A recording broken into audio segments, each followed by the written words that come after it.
সংগ্রামী বন্ধুগণ, আপনারা জানেন আগামী কিছুদিন থেকে দুঃখ ভারাক্রান্ত মন নিয়ে বলছি যে আমরা নারীরা কেন আজ লাঞ্ছিত। আপনারাই বলেন যে জনসংখ্যার অর্ধেক হচ্ছে নারী আর অর্ধেক হচ্ছে পুরুষ, কিন্তু আজ নারীরা প্রতিটি ক্ষেত্রে অবহেলার শিকার হচ্ছে। গত 48 ঘন্টায় 17 জন নারী ধর্ষণের শিকার হয়েছে।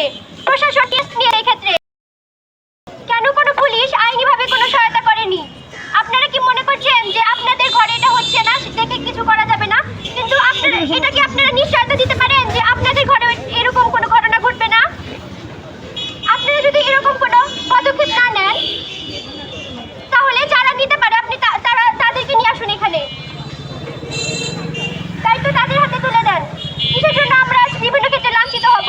এরকম ভাবে নারীরা যদি লাঞ্ছনার শিকার হয়, তাহলে নারীরা কিভাবে তাদের লক্ষ্যে পৌঁছাবে, কিভাবে নিজেদের উদ্দেশ্য পূরণ করবে? মেয়েদের বলা হয় যে তোমরা পর্দা করো, তোমরা তোমাদের গার্ডিয়ান নিয়ে বাইরে যাও, কিন্তু পুরুষদের তো কখনো বলা হয় না যে তোমরা মেয়েদের সাথে ভালো আচরণ করো। তারা যদি কোনো খারাপ কাজ করে তাদের ক্ষেত্রে কোনো পদক্ষেপ কেন নেওয়া হয় না? কেন প্রশাসন নিশ্চুপ? আমরা জবাব চাই। কেন এরকম ধর্ষণের ক্ষেত্রে ভিকটিমকে ব্লেম করা হয়? কেন তাদের প্রতি কোনো পদক্ষেপ নেওয়া হয় না? আমরা এই বিচার চাই। এই বলে আমি আমার বক্তব্য শেষ করছি। এই মানববন্ধনে সংগত আমার বোনেদের আমার পক্ষ থেকে জানাই আসসালামু আলাইকুম। আমি বলতে চাই যে গত জুলাইয়ে আমরা যে আন্দোলন করলাম, 1000 ভাই বোনের রক্তের বিনিময়ে আমরা যে স্বাধীনতা অর্জন করলাম, সেই স্বাধীনতার ফলস্বরূপ আমরা এখন কি পাচ্ছি? বর্তমানে আমার কোনো বোন রাস্তায় বের হতে পারছে না, তাদের পদে পদে নির্যাতন হতে হচ্ছে। আমাদের কোনো স্বাধীনতা আমরা দেখতে পাচ্ছি না।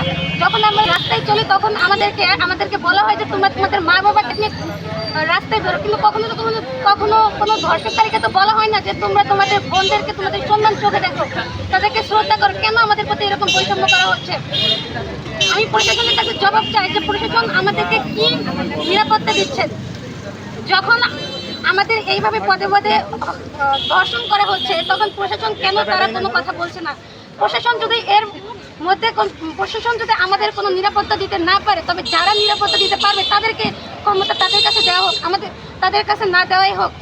আমি প্রশাসনের কাছে চাই যে আমাদের এই রৌমারী উপজেলাও এই ধর্ষণের মধ্যে পিছিয়ে নিয়ে আমাদের মেয়েও যখন আমরা রাস্তাঘাটে বেরাই তখন আমাদেরকে অনেকভাবে নির্যাতন করা হচ্ছে।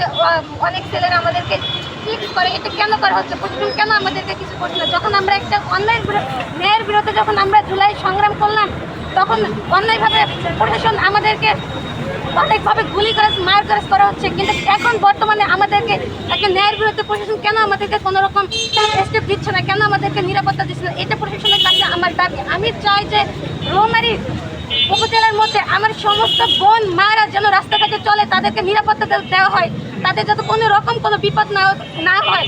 প্রতিটা শিক্ষা প্রতিষ্ঠান থেকে আমি চাই প্রশাসনকে আমি হুঁশিয়ার করে দিতে চাই, যদি প্রশাসন যদি এরকম আমাদের প্রতি দায়িত্ব যদি না নিতে পারে, তাহলে তাদেরকে ক্ষমতা ছেড়ে দেওয়া। আমি এই বলে আমার বক্তব্য শেষ করছি। রৌমারী মহিলা ডিগ্রি কলেজ থেকে ম্যাডাম কৃষি শিক্ষা। আজকে আমি অভিভাবকদের পক্ষ থেকে কিছু প্রশ্ন তুলে ধরছি প্রশাসনের কাছে, যে কতটুকু অসহায় হলে একজন ধর্ষিতার মাকে বিষ পান করে আত্মহত্যার চেষ্টা করতে হয়? আপনারা কি সেটা বলে যাবেন? আপনারা যে পর্দার পক্ষ হয়ে বলেন যে মেয়েদের হয়তো প্রপার ড্রেস কোড নাই জন্য মেয়েরা হ্যারাসমেন্টের শিকার হয়, তাহলে একজন মাদ্রাসা ছাত্রী কেন পিকনিকে যাওয়ার সময় সেখানে ধর্ষণের শিকার হতে হয়? আপনারা বলেন আমাদের এই ধর্ষণের সংখ্যাটা ঠিক কত পরিমাণ হলে আপনাদের বিবেকে বোধোদয় হবে? আপনারা ঠিক কত সংখ্যা ক্রস করলে আপনারা স্টেপ নিতে বাধ্য হবেন? কেন একজন ধর্ষিতা কোনো থানায় গেলে সেখানে কেস নিচ্ছে না পুলিশ? এই ধর্ষকরা তাদের মদতপৃষ্ট হয়ে এই করার সাহস পাচ্ছে। আপনারাই বলেন। আচ্ছা, 1971 সালে আমাদের মা বোনেরা 2 লাখ ছাড়িয়ে গিয়েছিল এরকম সমস্যার শিকার হয়ে। আমাদেরও কি সেই রকম কোথায় পৌঁছালে আপনারা কোনো স্টেপ নেবেন? আপনারা কেন আজ নীরব? আমরা জবাব চাই। কতটুকু অসাহায্য বোধ করলে আমরা আজকে রাস্তায় নেমে আপনাদের কাছে প্রশ্ন তুলে ধরতে পারি? আপনারা সেটা বিবেচনা করে দেখবেন। ধন্যবাদ। আলহামদুলিল্লাহ, أعوذ بالله من الشيطان الرجيم بسم الله الرحمن الرحيم ولا تقربوا الزنا إنه كان فاحشا وساء سبيلا সম্মানিত সাংবাদিক বন্ধুরা এবং সকল উপস্থিতি বিশেষ করে রৌমারী উপজেলাবাসী, আমরা ভরাক্রান্ত হৃদয় নিয়ে আপনাদের সামনে দাঁড়িয়েছি। কেন দাঁড়িয়েছি আপনারা জানেন যে রেপিং একটি সামাজিক ব্যাধি। এই রেপিং ছড়িয়ে পড়ছে বাংলাদেশের সব জায়গায়। আমরা কোনোভাবেই আমাদের বোনদেরকে, আমাদের মাদেরকে, আমাদের মেয়েদেরকে আমরা সেভ করতে পারতেছি না। কারণ কি, আপনারা দেখতেছেন আমার চারপাশে যে আমার বোনেরা এসছেন, তারা সবাই হিজাবধারী, কারো মুখ কিন্তু খোলা নেই। তারপরেও যদি ধর্ষণ হয়, এর জবাব সরকারকে দিতে হবে। কথা বলেন ঠিক কিনা? সম্মানিত ভাইয়েরা, আল্লাহ তাআলা কোরআন কারিমে বলেছেন, ওয়ালা তাকরাবুজ জিনা ইন্নাহু কানা ফাহিশা ওয়া সাআ সাবিলা। তোমরা ধর্ষণের কাছেও যেও না, জেনার কাছেও যেও না। এটা হচ্ছে একটি মারাত্মক ধরনের পাপ। That is the greatest sin. শুধু পাপই না, এটা একটা মারাত্মক ব্যাধি। আমরা যদি আমার মায়ের নিরাপত্তা না দিতে পারি, আমার বোনের নিরাপত্তা না দিতে পারি, আমার মেয়ের নিরাপত্তা না দিতে পারি, সে রাষ্ট্রের আমাদের কোনো দরকার নাই। কথা বলেন ঠিক কিনা? সম্মানিত ভাইয়েরা, সবচেয়ে দুঃখের বিষয় আপনারা জানেন, আজ আমার মায়েরা, আমার বোনেরা ধর্ষিতা হচ্ছে, অথচ কোনো স্কুল, কলেজ, ইউনিভার্সিটি, মাদ্রাসায় যে যদি আমরা বলি, স্যারদেরকে, টিচারদেরকে বলি, আপনারা কিছু ছাত্র ছাত্রী আমাদেরকে দেন, আমরা এর বিরুদ্ধে দুর্বার আন্দোলন করে তুলব, প্রতিবাদ করব। আমরা একটু প্রতিবাদ জানাতে চাই, মিছিল করতে চাই, মিটিং করতে চাই, সমাবেশ করতে চাই।